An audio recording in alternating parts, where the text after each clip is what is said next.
Hi, and welcome to the Gojenn podcast, plannercast. Today is Sunday, November 15th, and this has been a hard week for me. So I chose this picture of the sheep. This was taken the day that we went to the Shenandoah Valley Fiber Festival in Berryville, Virginia, me and my daughter and my grandson. So this reminds me of a happier day. So anyway, I'll talk about that when I get to it, but let's go. This is the Hitchhiker. As of right now, it has 33 teeth, and it is taking right about an hour and 45 minutes to 2 hours to go from one tooth to the next because the rows are getting, excuse me, they're getting so long. But it is working up very well, making me truly happy. I love this. I think it's just beautiful, and I am really, really loving it. The reason that the Hitchhiker didn't get much love this week is because, drum roll please, I finished the Paola Tunisian crochet scarf. I really buckled down and worked on this and finished it up yesterday and blocked it. Excuse me. It is right at 4 feet long, and that was following the pattern. This was not the yarn for this pattern. It would have been much, much better in a solid yarn. The patterning is wasted on this variegated yarn. I mean, that's not the fault of the yarn or the pattern. That's the fault of me choosing this yarn for this pattern. But it's a scarf, and it's done. And the reason that this has been a bad week is that I lost my favorite aunt from my childhood. She is the person who taught me the value and the beauty and the love that goes into each stitch of something handmade. She was a very hardworking homemaker, farm wife, and my sister and I would go and spend time in the summers working on the farm because there was there was always a chore to be done. So she was a sewer, and she sewed clothes, and she quilted. I mean, some magnificent, magnificent hand-stitched quilts, and she crocheted countless afghans, and she knit sweaters and things like that. She was never, ever still. So she was 88 when she passed this week and had been in declining health for quite a while. And I think in my heart I had said goodbye to her true self long ago, but it was very sad to say goodbye to her for the last time this week. And so here is my journal. I did find that journaling often helps. My dogs jumped in. Journaling often helps you work your way through changes. I think journaling helps you appreciate the good times when you can sit and list the good things, and it helps you work through the bad times or the times that life is more difficult to get through. I should have taken, I'll have to do that for next week. The day of my aunt's funeral, I had already made plans to go with my daughter to a sip and spatter where you paint a picture and just in a group, and it's very fun. And the folks at the table next to us were just total cut-ups, and so it was really a wonderful thing to be around them that night because they took my mind off of everything but their foolishness. And so I painted a picture of a tree and sunrise in snow. And in the class, they put little bunnies on their pictures, but I like bears, so I'm going to have to paint a bear on my picture. And so maybe by next week I'll have that done and I can show you. I need to make a note. I need to make a list of things. Okay, and here's where I got some journaling done. Sometimes it's a little too hard to journal, but then if you give it a day or something, you find the things work better. And I'm still doing the Lister's Got a List challenge in my journal. And I didn't even realize Friday was Friday the 13th until Saturday. I couldn't believe nobody at work said anything. And it was also Odd Day. It's the only, or the last day in the century, I guess, where there will be consecutive odd dates, 11, 13, 15. So, and then it was also the date of the Paris bombing. So, it's just not been a good day for planet Earth this week, especially my part of it. Okay, and my journaling. And this is my craft log. And so I have finished the Paola. And so that gives me the whole rest of the month to finish the Hitchhiker. So that makes me feel so much better because that is my main thing to get finished this week or month. I also have to make a basket, but it's going to be out of chunky yarn, and it will work up really fast once I get started on it. But I'm not going to rush to do that because I've made several of them before, and it really is a really fun, fast pattern to do. I'm going to concentrate on getting the Hitchhiker done now. This is my art journal. This page in my art journal, I just try to make, it's kind of a list of all the patterns that I have done and know how to do, and I came up with 48. I was really pleased.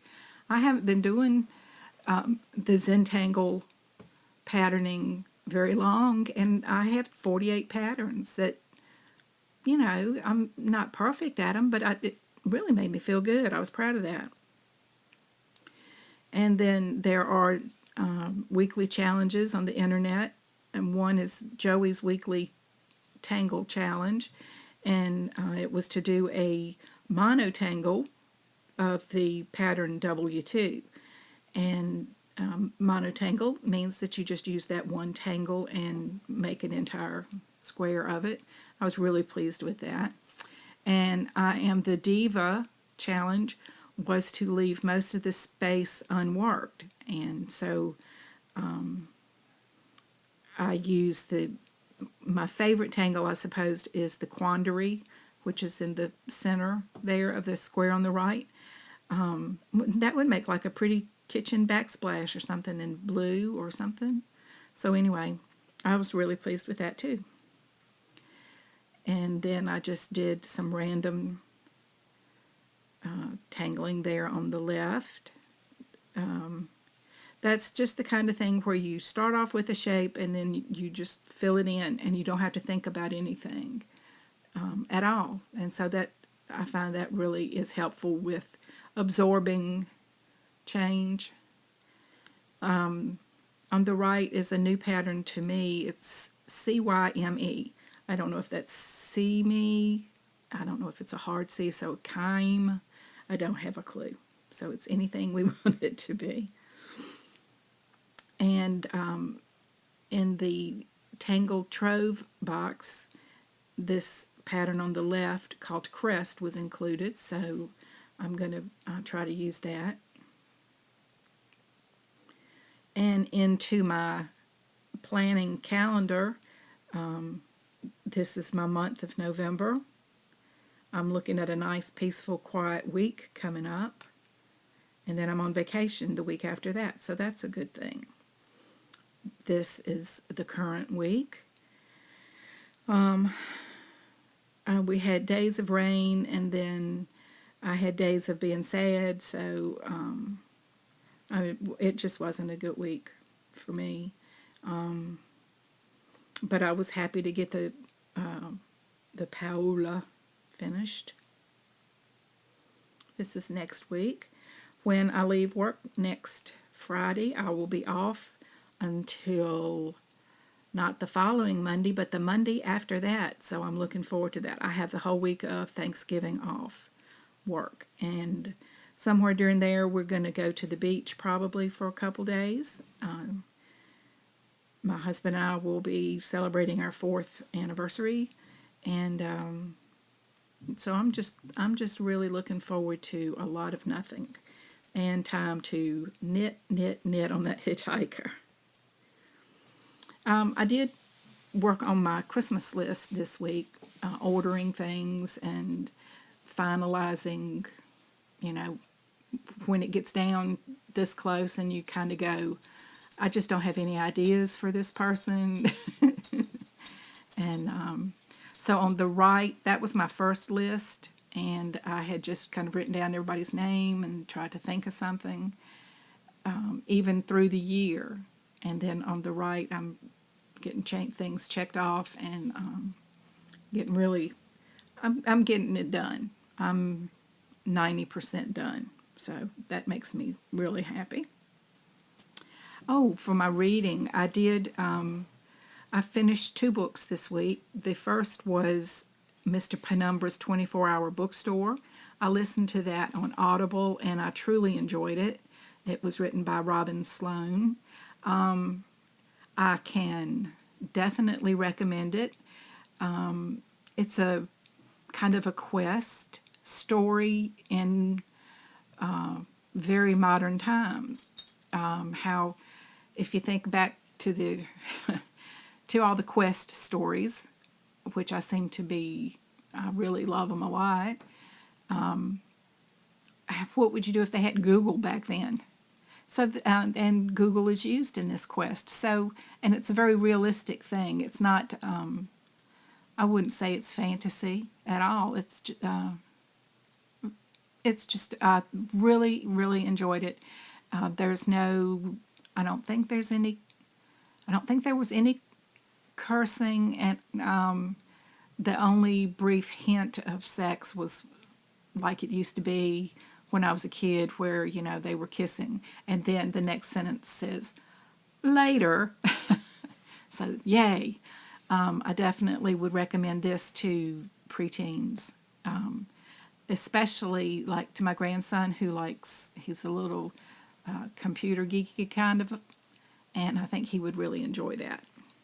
And I also finished reading The Paper Magician by Charlie Holmberg, and that was a Kindle book that took me forever to read because I can listen to books while I craft and journal and do the Zentangle patterns, but I can't read a book I can't read the words on the Kindle while I do those things. So it took some concentrated reading time, and I finally got finished with it. So the next for me is I'm going to this next book in that series, which is The Glass Magician. I'm going to be reading that on the Kindle because you're able to borrow one book at a time from the Kindle library and most books I think are on there except for maybe the new, really, really new books. And so that's free with the Amazon Prime membership. And then I'm going to be listening to All the Light We Cannot See, because my daughter started reading that, and I want to be able to talk to her about that as we read it.